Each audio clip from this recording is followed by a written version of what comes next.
감사합니다. 우리 옆에 있는 분들하고 인사 한번 하시죠. 잘 오셨습니다. 환영합니다. 축복합니다.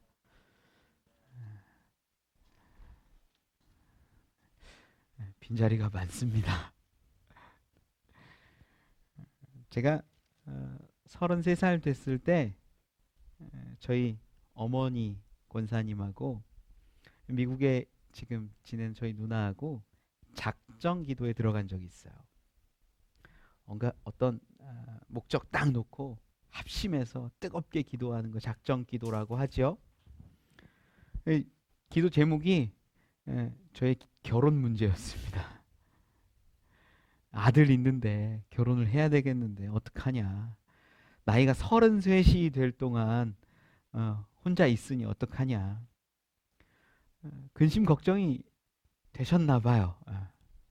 그때 제가 신학대학원 이제 마지막 졸업을 앞두고 있는 시기쯤 되는데 여름 좀 지나면서 이렇게 기도하시는 거예요. 저는 별로 걱정이 없었습니다. 걱정이 없는데 이제 마지막 학기가 시작되고 이번 학기가 끝나면 내가 졸업하고 뭐 어디 이제 시험을 보든 어떻게 하든 내가 이제 사역의 길로 가야 된다라는 생각이 드니까 저도 기도를 해야겠다 싶은 거예요. 저도 같이 뭐 저는 금식 기도도 하고 그랬어요. 하나님, 제가 가야 할 길이 어딥니까? 부목사로 이렇게 일을 하는 걸 원하십니까? 아니면 개척해서 하길 원하십니까? 결혼도 해야겠는데 저에게 맞는 배필이 있다면 어떤 사람입니까? 하나님 좀 알려주십시오. 기도 얼마나 간절히 했는지 몰라요. 어렵게 소개 부탁 해가지고 안 만난다고 하는 거 제가 겨우 만나자고 해가지고 이 33살 가을 10월 달에 저희 아내를 처음 만나요. 그리고 10월 달에 처음 만나고 그 다음 해 3월에 결혼했습니다. 4개월 조금 더 지낸 것 같아요. 하나님이 원하시면 그렇게 길들이 열리더라고요. 제가 아는 목사님 한 분은 3번 만나고 결혼을 하셨대요. 사모님하고 3번 만났대요. 그리고 결혼했대요. 여러분 그거 아세요? 교회 다니는 사람들, 신앙 있는 사람들, 예수 믿는 사람들에게 하나님이 예비하신 것들을 주실 때가 분명히 있는데 우리가 그것들을 구해야 한다라는 거예요. 저는 이걸 제가 조금 언어를 표현을 하자면 적극적 기다림이라고 제가 이제 이름을 좀 붙여봤어요. 하나님이 예비하시고 계획하시고 주실 만한 것들이 너무 많이 있는데 그 가운데 우리가 구해야 받는다라는 거예요. 배우자도 마찬가지고요. 직장의 문제도 가정의 문제도 모든 문제가 하나님은 선한 쪽으로 가기를 원해 하세요. 그런데 구하는 자가 있고 구하지 않는 자가 있어요. 예수님이 이 땅 가운데 오셔가지고 사역하시는 가운데 우리에게 말씀하신 것들이 어떤 거냐? 구해라, 찾으라, 문 두드리라 라고 말씀하세요. 그럴 때 우리가 구해진다, 찾아진다, 문이 열린다라는 거예요. 여러분 오늘 본문 말씀 사실 성령에 대한 이야기입니다. 성령의 역사가 놀라워요. 신기해요. 기적 같은 일들이 막 일어나요.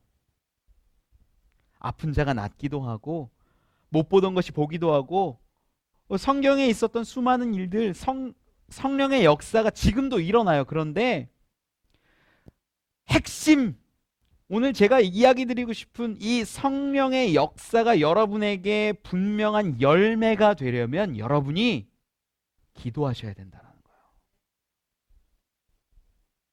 예수님을 만난 자들, 예수님이 사람들에게 가르쳐 주시는 내용들 쭉 흘러갑니다. 그런데 예수님이 무슨 이야기를 가르쳐 주신 줄 아세요? 예수님이 처음부터 끝까지 가르쳐 주신 것이 있는데 하나가 그게 하나님 나라라는 거예요. 처음에 사람들이 있는 가운데서 외치셨던 공생의 시작에서 외치셨던 복음의 말씀이 뭐냐? 회개하라, 천국이 가까웠느니라. 회개해라, 복음을 믿어라, 하나님 나라가 임하였다. 이거 말씀하셨거든요. 그런데 오늘 본문에 보니까 1장 3절 말씀 이렇게 기록해요. 그가 고난받으신 후에 또한 그들에게 확실한 많은 증거로 친히 살아계심을 나타내사 40일 동안 그들에게 보이시며 하나님 나라의 일을 말씀하시니라.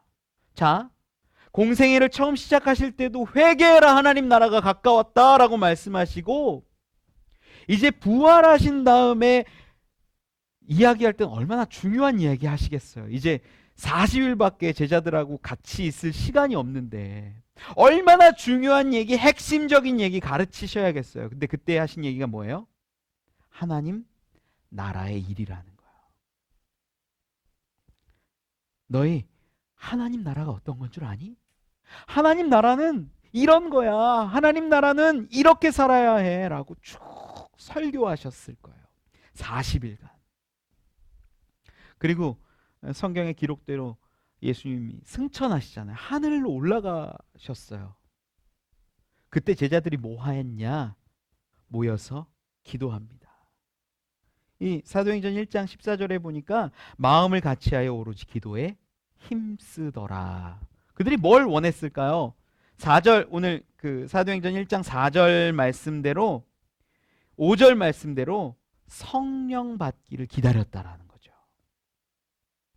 그리고 기도했어요. 열흘 정도 기도했어요. 그들이 예수님이 가르쳐 주시고 말씀해 주신 거, 야, 내가 이제 아버지께로 갈 텐데 너희 모여서 성령 받기를 기도해, 간구해, 주실 거야.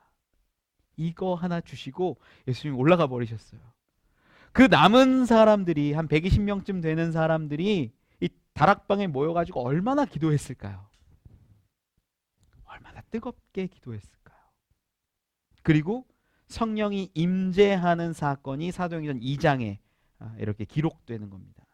기록되는 순간을 좀 성경을 보니까 이렇게 말씀해요. 오순절 날이 이미 이름에 그들이 다 같이 한 곳에 모였더니 호련히 하늘로부터 급하고 강한 바람 같은 소리가 있어 그들이 앉은 온 집에 가득하며 마치 불의 혀처럼 갈라지는 것들이 그들에게 보여 각 사람 위에 하나씩 임하여 있더니, 성령이 우리 가운데 임재하는 사건이 들리고 보이는 사건으로 나타났다라는 거예요. 불의 혀 같은 거, 이렇게 불 이렇게 피우면 아시잖아요. 불 막 이렇게 움직이는 것처럼 그런 모습일 것 같아요. 또 강한 바람 소리 같은 그런 어떤 소리가 분명하게 들렸다라고 성경은 증언하고 있어요. 여러분, 그리고 그들 가운데 성령이 임재했을 때 어떤 일이 일어났냐? 분명하게 보이는 것 중에 하나. 그들이 갈릴리 사람들이었는데 대부분이, 예수님의 제자의 대부분이 사실 갈릴리 출신이거든요. 벳사람 출신이 제일 많고요. 그러니까 예수님도 설명할 때 너희 사람 낚는 어부가 되게 하겠다 이런 말씀도 하세요. 예수님의 제자들은 갈릴리 사람들이 제일 많았고 어부들이 제일 많았어요. 그 사람들이 성령 받기를 기도하고 부르짖고 소리 내고 있는 가운데 어떤 놀라운 성령의 역사를 경험했을 때 소리가 바뀌어요. 우리가 흔히 말하는 방언 기도라고 하는 거죠. 소리가 바뀌었는데 더 신기한 일이 그 다음에 일어나요. 8절 말씀에 수많은 각지에서 몰려왔던 사람들이 이야기하기를 우리가 우리 각 사람이 난 곳 방언으로 듣게 되는 것이 어찌미냐. 야, 우린 어디서 왔어? 바데인, 메데인, 엘라민, 메소보다미아, 유다, 갑바도기아, 세계 여러 군데에서 온 사람들이, 갈릴리 사람들이 기도하는데 우리의 원래 말, 우리 고향 본토의 말로 기도하는 것처럼 들리더라는 거예요. 황당합니다. 신기합니다. 이게 어찌 된 일이냐라고 이야기해요. 13절에 보니까 어떤 사람들은 조롱했다. 그리고 그들이 세술에 취했다. 이렇게 말했다라고 기록해요. 저는 성령의 임재 사건은요, 2000년 전 이 한 다락방에 있었던 사건이기도 하지만 우리에게 분명 지금도 역사하는 사건됨을 믿습니다. 하나님은 살아계세요. 성령님은 지금도 역사하세요.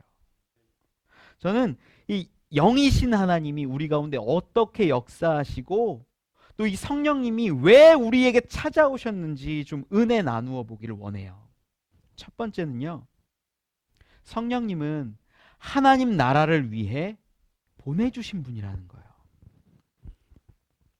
이 예수님이 야 요한은 물로 세례를 베풀었지만 너희는 몇 날이 못 돼서 성령으로 세례를 받을 거다라고 말씀하셨는데, 이 얘기는요 요한도 한 적이 있어요. 나는 너희에게 물로 세례 주지만 나보다 뒤에 오시는 일은 성령과 불로 너희에게 세례 주실 것이다. 요한이 한 얘기, 예언이에요. 그런데 왜 예수를 믿는 자들이 성령 받아야 되는가? 우리는 이거를 놓치면 안 돼요. 여러분, 왜 성령 받아야 될까요? 예수님의 가장 위대한 사역이 뭐냐면 십자가 사역이에요. 인간이 되셔서 이 땅 가운데 오시고 이 세상의 모든 죄를 짊어지시고 죽으신 사건, 부활하신 사건, 이게 예수님의 가장 위대하고 아름다운 사건이에요. 뭐 못 걷는 자 걷게 하고 못 보는 자 보게 하고, 이것보다 더 위대한 사건, 능력, 역사, 기적 꼽자면 우리를 위해 죽으시고 부활하신 사건 아니에요. 그런데 그분이 심지어 십자가에 달리실 때 뭐라고 말씀하셨냐면 다 이루었다 말씀하세요. 예수님의 사역이, 예수님의 능력이, 모든 것이 종료됐어요. 더 이상 우리 할 거 없어요. 그런데 왜 예수님이 너희 성령 받으라 라고 말씀하시냐라는 거예요. 예수 믿으면 돼요. 우리 예수 믿으면요 구원 받고요, 천국 가고요, 하나님 나라에 임해요. 그런데 왜 성령 받아야 되냐라는 거예요. 여러분, 이 문제를 해결하지 않으면, 또한 성령을 구하지 않으면 성령 받지 못한다라는 거예요. 자, 여기에 핵심이 뭐냐면 예수님의 가르침에 있어요. 예수님 뭐라고 가르치셨어요? 부활하시고 나서 우리 이 3절 말씀에, 사도행전 1장 3절 말씀에 뭐라고, 이렇게 같이 한번 읽어볼까요? 3절 말씀 시작. 그가 고난받으신 후에 또한 그들에게 확실한 많은 증거로 친히 살아계심을 나타내사 40일 동안 그들에게 보이시며 하나님 나라의 일을 말씀하시니라. 하나님 나라의 일을 40일간 말씀하셨다라고 성경이 기록해요. 처음에 예수님 오셨을 때도 뭐였어요? 회개하라, 하나님 나라가 가까웠다. 여기서 우리가 알 수 있는 분명한 사실이, 예수님은 지금 하나님 나라를 위해서 오셨고 역사하고 지금도 사역하고 계시며, 이 성령을 받아야 되는 이유는 그 하나님 나라를 이루어 가라라는 목적이 있다는 거예요. 하나님 나라의 일을 가르치시고 약속하신 것을 기다리라고 하세요. 하나님 나라를 이루기 위한 힘과 능력을 주시기 위함입니다. 성령을 받는 자들과 받은 자들과 받지 않은 자들은 여기 큰 차이가 있어요. 그냥 야 믿고 끝나, 믿었으면 행복해, 됐어, 하나님 나라 갔어. 예, 그것도 어쩌면 저는 천국 갈 거라고 믿어요. 믿음으로 우리가 구원 받으니까. 그런데 하나님 나라를 이루어가는 사람들은 달라요. 힘이 있어요. 능력이 있어요. 놀라운 일들을 이루어가요. 그 사람들이 누구였냐? 이 지금 오순절 사건 가운데 성령 받고 세계 각국으로, 전국으로 막 펼쳐져 가는 수많은 예수님의 제자들이 있었다라는 거죠. 저는 어릴 적에 성령 사건 하면 굉장히 신기하게 봤어요. 성령, 야, 나도 성령 받고 싶다. 야, 어디 가니까 성령 받아서 막 사람들 고친대. 저희 어머니 권사님 제가 개척할 때 그런 얘기를 하신 적이 있어요. 개척교회에는 하나님이 선물을 한 가지씩 주셔. 제 마음 가운데, 야, 내가 성령 받아서 사역했으면 좋겠는데 특별히 신유의 능력을 받았으면 좋겠다. 안수기도 하면 막 병 낫는 거 있잖아요. 암병아 떨어져라, 그 암병 막 떨어지고. 안진뱅이 데리고 왔는데 얼마나 두렵겠어요. 기도해야 되는데 일어나라 그래. 일어나고 막 이런 저희 어렸을 때는 그런 일들이 왕왕 있었어요. 실제로도. 그런 거 보면서 야 나도 교회 개척했는데 나에게 만약에 하나님이 성령을 은사로 주시고 선물로 주신다면 이런 거 좀 있었으면 좋겠다. 제 마음 깊은 곳에 솔직하게 있었습니다. 기도했어요. 하나님 저 신유의 은사 주세요. 막 낮게 하는 거 했으면 좋겠어요. 그래서 그때 저에게 주신 하나님의 그 마음 가운데 울림이 뭐였냐면 야 너는 누구를 위해서 구하니? 그러는 거였어요. 그때 제가 기도할 때는 하나님의 음성을 넌 누구를 위해서 구하고 있니? 라는 음성을 들었는데 그때 대답했을 때 교회 위해서입니다 라고 그렇게 얘기했는데 시간이 조금씩 지나면서 하나님의 음성이 계속 제 머릿속에 울리는데 넌 누구를 위해서 구하니? 넌 누구를 위해서 구하고 있니? 아들아 너는 누구를 위해서 구하니? 제가 솔직히 제 마음을 탁 털어놓고 보니까 교회 위해서 한다라고 말하는 그 고백은 어쩌면 맞는데 아무도 보지 못하게 아무도 느끼지 못하게 그 앞에 가로를 딱 열고 내라는 글자를 써놨더래요. 내 교회 위해서 내 사역 위해서 내 목회 위해서 하나님 주시면 안 됩니까? 하나님 내 교회 성장시키는데 좀 이렇게 허락해 주시면 안 됩니까? 라고 제 깊은 곳에 있는 저도 알지 못하는 제 욕심 덩어리들이 그런 고백들을 하게 했다라는 거죠. 너무 창피했어요. 그것들을 보게 하시니까 너무 창피하더라고요. 야, 내가 겉으로는 거룩한 척하고 하나님 교회 위하여 하나님 나라 위하여 이렇게 사역하는구나 라고 말하는데 마음 깊은 곳의 실상은 내 교회구나 내 목회구나 내 성공이구나 라고 저는 그렇게 얘기했다라는 거죠. 너무 감사했어요. 그 깨닫게 하셔서 감사하고 신유의 능력 주시지 않아서 감사했어요. 만약에 그거 주셨어 봐요. 얼마나 교만 덩어리가 되지 않았겠어요. 제가 내가 만지면 다 나 막 얼마나 교만했겠어요.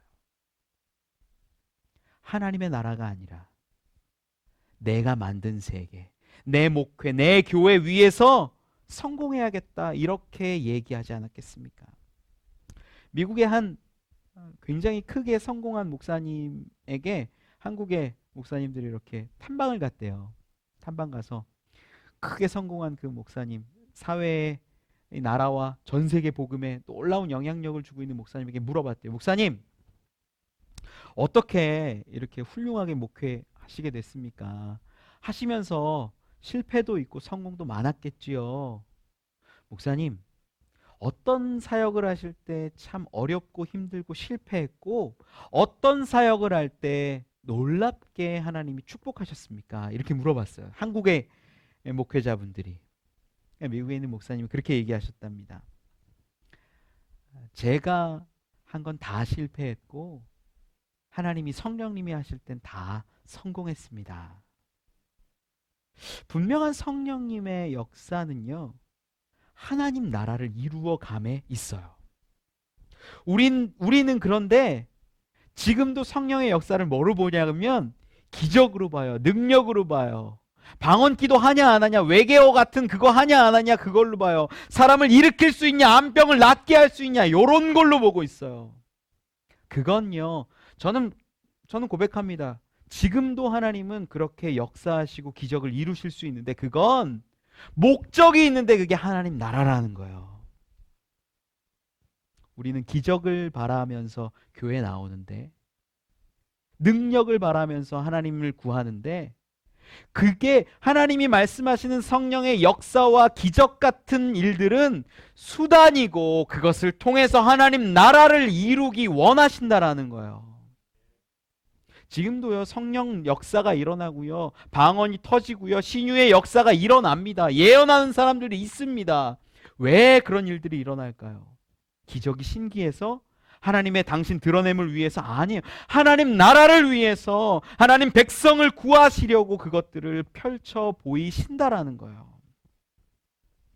우리는 기적에 관심 갖지만 성령님은 기적 자체가 목적이 아닙니다. 하나님 나라를 위한 수단됨을 깨달으시기 바랍니다.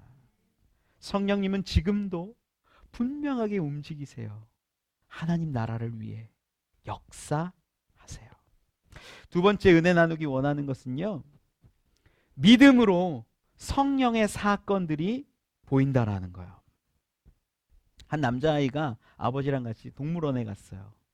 동물원에 가서 이 사자 굴에 이렇게 딱 앞에 갔는데 이 사자가 어슬렁거리면서 아이를 쫙 째려보고 포효하는 거예요. 어흥! 애가 놀래가지고 막 아빠 우는 겁니다. 아빠가 얘기해요. 괜찮아, 괜찮아. 왜 그러니 얘야?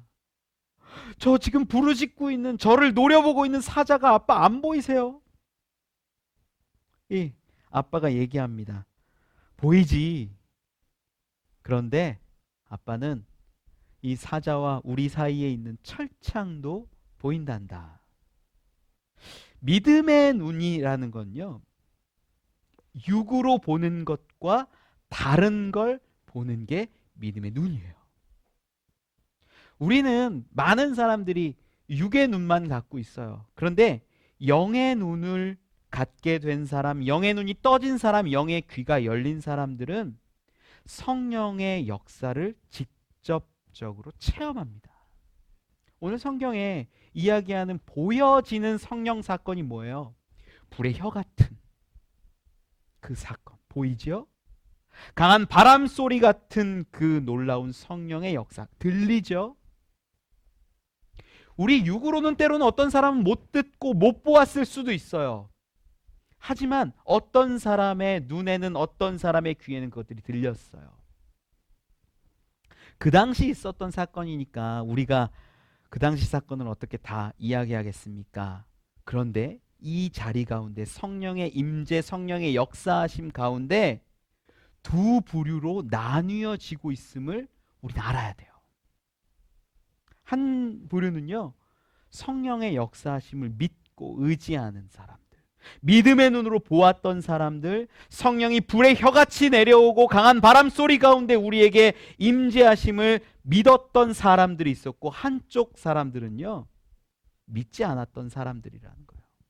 그들은 어떻게 해요? 나중에 13절 말씀에 보면 조롱해요. 야, 저들이 세술에 취했던 거야. 그런데 여기 지금 모여서 성령 임재 사건을 이야기하는 사람들이 어떤 사람인 줄 아십니까? 5절 말씀, 2장, 사도행전 2장 5절 말씀에 보면 우리 같이 한번 읽어볼까요? 시작.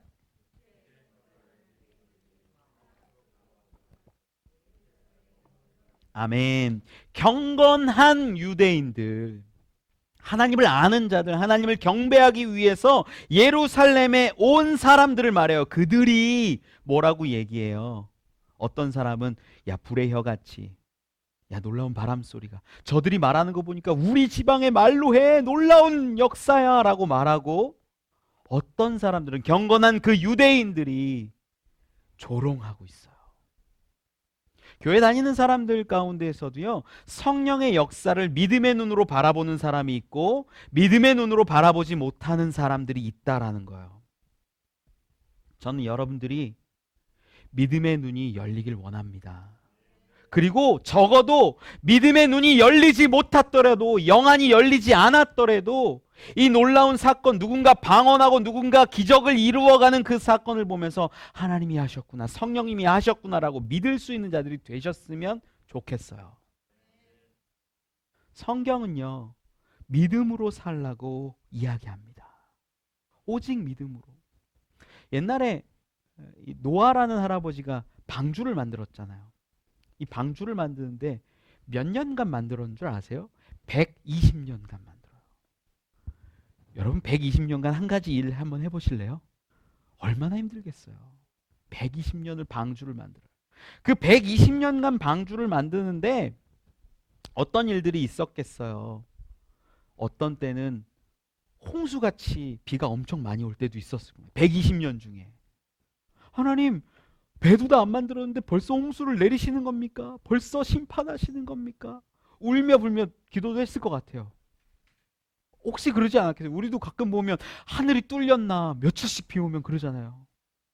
어떤 때는 가뭄으로 먹을 것조차 부족하고 살기 어려웠었던 때도 120년 중에 있었을 거예요. 사람들이 이 가뭄 가운데 먹을 것도 없는데 이 노아가 배 만드는 거 보고 뭐라고 했겠어요? 이 할아버지 노망 들었네, 미쳤네, 뭐 하는 거예요 지금? 지금 가뭄으로 우리가 먹을 거 하나 없는데 이 땡볕에 무슨 배를 만들고 앉아 있어, 그것도 산에다가. 2년째 가뭄이 되고 3년째 가뭄이 올 수도 있습니다. 사람들이 노아를, 그분을 얼마나 조롱했겠어요. 그런데 노아 할아버지가 왜 그 120년에 걸쳐서 수많은 조롱과 비웃음을 뛰어넘어 방주를 완성할 수 있었을까? 그게 믿음의 눈이 있었기 때문이라는 거예요. 아브라함은요, 가나안을 차지하지는 못했지만 하나님의 약속을 붙잡고 견고한 믿음을 가지고 지켰어요. 모세는 믿음으로 홍해를 건너요. 여호수아는 믿음으로 여리고성을 무너뜨립니다. 눈이 아니라 믿음으로 보고, 귀가 아니라 믿음으로 듣고, 혀가 아니라 믿음으로 말해야 합니다. 이게 그리스도인이에요. 이게 성령의 역사를 놀랍게 경험하는 일 됩니다. 여러분, 주변 가운데 방언하는 사람들 있습니까? 성령 받은 거예요. 여러분도 방언 받기를 애써 보시기 바랍니다. 왜 주시지 않겠습니까? 그런데 우리 기도하지 않는다라는 게 문제예요. 원하는데, 바라는데, 능력을 구하는데, 하나님 나라를 원하는데 기도하지 않게 하나님이 주시지 않는다라는 겁니다. 브라이언 카바노프의 씨 뿌리는 사람의 씨앗이라는 책 속에 이런 이야기가 있어요. 한 농부가 있었는데 이 농부가 정말 아끼는 도끼가 있었어요. 매일같이 쓰고 항상 자기 도구들 아껴서 쓰잖아요. 도끼 날도 갈아놓고 이렇게 쓰는데 하루는 도끼를 잃어버린 거예요. 가만히 보니까 옆집 청년이 도끼를 훔쳐간 것 같아요. 그러고 보니까 옆집 청년 가만히 보니까 걸음걸이도 도둑놈 같아요. 옆집 청년이 말하는 말투를 보니까 그 말투도 왠지 도둑놈 같아요. 행동 하나하나가 다 도둑놈 같이 보이는 거예요. 그러다 어느 날 자기가 걸어가고 있던 곳, 자기가 작업하고 있던 곳에서 자기 잃어버렸던 그 도끼를 찾아요. 얼커니 찾았네. 그러고 나서 집에 와서 그 청년을 보는데 걸음걸이가 보통 청년 같아요. 말하는 게 보통 청년인 것 같아요. 행동하는 게 그냥 청년인 것 같아요. 여러분, 이 세상을 살아갈 때 믿음의 눈으로 바라보면 그 믿음의 눈으로 보인 성령의 역사들이 증폭되고 공명되고 놀랍게 더 큰 열매로 우리에게 찾아오는 것을 믿으시기 바랍니다. 2000년 전에 성령이 역사하시고 임재하셔도 믿지 못하고 조롱하는 자들은 믿지 않았고 조롱했어요. 예수님 시대에 바울이 활동하고 베드로가 활동하던 그 시대에도 그들을 억압하고 핍박하고 믿지 않은 사람들이 너무나 많았어요. 하지만 믿었던 사람들, 의지했던 자들, 믿음의 눈을 열고 세상을 바라보았던 자들은 다 성령 받고 믿었으며 하나님 나라를, 그 기업을 소유하게 된 줄 믿습니다. 믿음의 눈이 우리의 성령 역사를 가능하게 합니다. 마지막 은혜 나누기 원하는 것은요, 하나 되는 것으로 하나님은 하나님의 나라를 이루어 가신다라는 거예요. 이 성경 이야기 전체는요, 우리 오늘부터 이 성경 통독반 하거든요. 성경 이야기는요 66권으로 되어 있고 수많은 그 저자들이 기록한 것이지만 이 성경의 이야기가 단 하나예요. 하나님께서 당신의 나라, 하나님의 나라를 이루어 가시는 사건을 기록한 게 성경이에요. 처음에 하나님의 나라를 아주 작게 만드세요. 그리고 아담과 하와라는 사람 둘을 만드셔서 에덴이라는 동산에 두고 지내게 하세요. 하나님 나라예요. 아주 작은, 어쩌면 하나님의 실험이었을 수도 있어요. 그들에게 법률도 주시죠. 야, 다 먹어도 되는데 동산 중앙에 있는 저 과실, 저 나무의 열매는 먹지 마라. 그들이 먹고 하나님의 법을 어겼기에 그곳으로부터 떠나가게 되는 거예요. 모세를 통해서, 아브라함을 통해서, 또한 예수 그리스도를 믿는 자들에게 주시는 것도 하나님의 나라를 이루어가는 거예요. 성경은 하나님의 나라를 위한 걸음걸음이 기록이에요. 그런데 성경에 하나님이 짓지 않은, 하나님이 세우지 않은 나라도 등장해요. 창세기 11장에 나오는 이야기, 바벨탑 사건 이야기예요. 하나님은 그 나라, 그 도시, 그것을 세우지 않으셨어요. 사람들이 자기의 지식과 능력으로 도시를 건설하고 탑을 쌓기 시작해요. 야, 돌 대신해서 벽돌 구워 튼튼하게 해. 야, 기초 잘 쌓아. 막 탑을 쌓죠. 하나님이 그곳에 딱 내려오셨다가 보는데 이 사람들이 자기가 만든 나라, 자기가 만든 세계 가운데 있는 거예요. 그때 무슨 일 하세요, 하나님이? 언어를 혼잡하게 하시죠. 그래서 그들이 그때부터 이제 짓던 것들이 모든 것이 멈췄다, 이렇게 성경이 기록하잖아요. 여러분, 놀랍게 오늘 본문 가운데 성령이 임하시고 놀라운 하나님의 역사가 이루어질 때 어떤 일이 일어나는지 가만히 보세요. 갈릴리 사람들이 대부분인 그 기도하는 집단 가운데 수많은 나라에서 온 사람들이 바라보는데 그들의 기도가, 그들의 부르짖음이 각국의 언어로 들리고 있다는 거예요.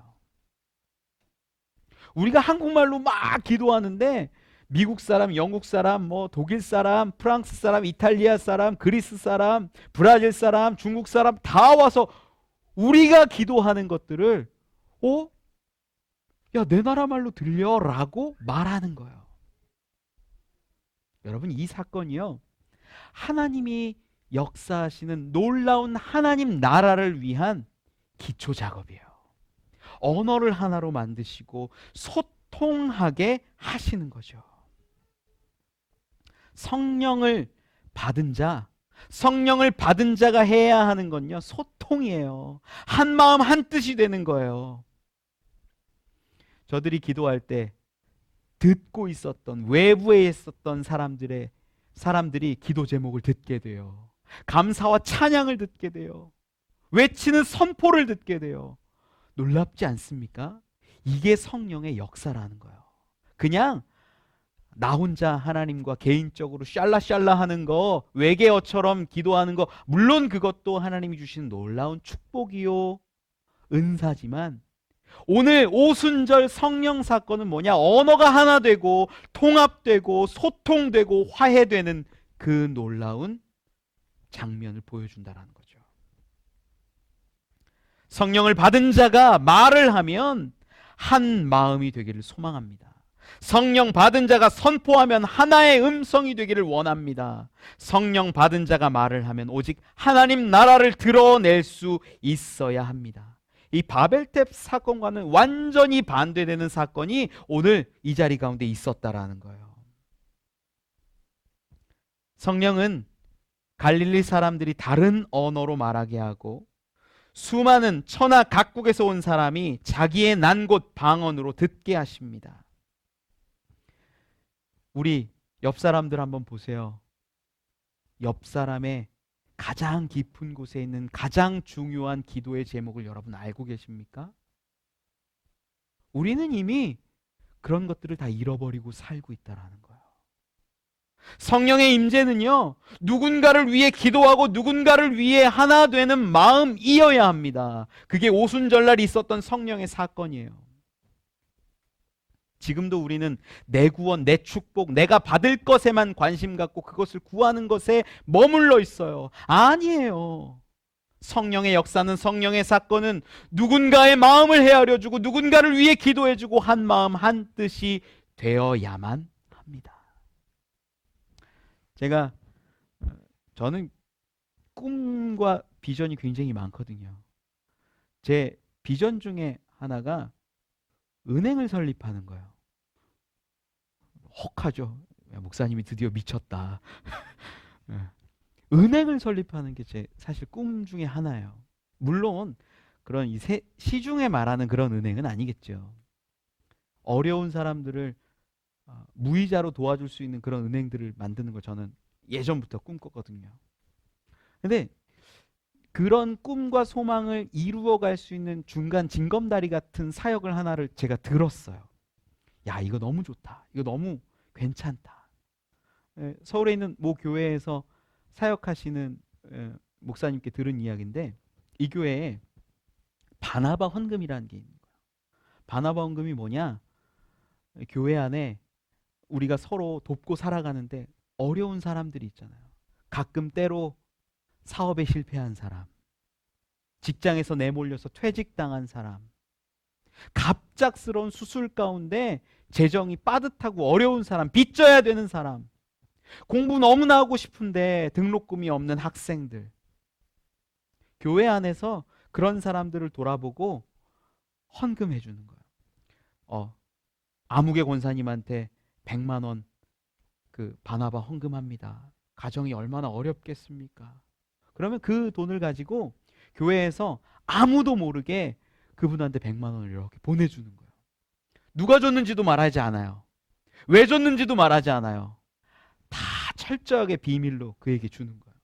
그런데 그렇게 받고 그렇게 공급받았던 사람들이 나중에 섬기더라는 거예요.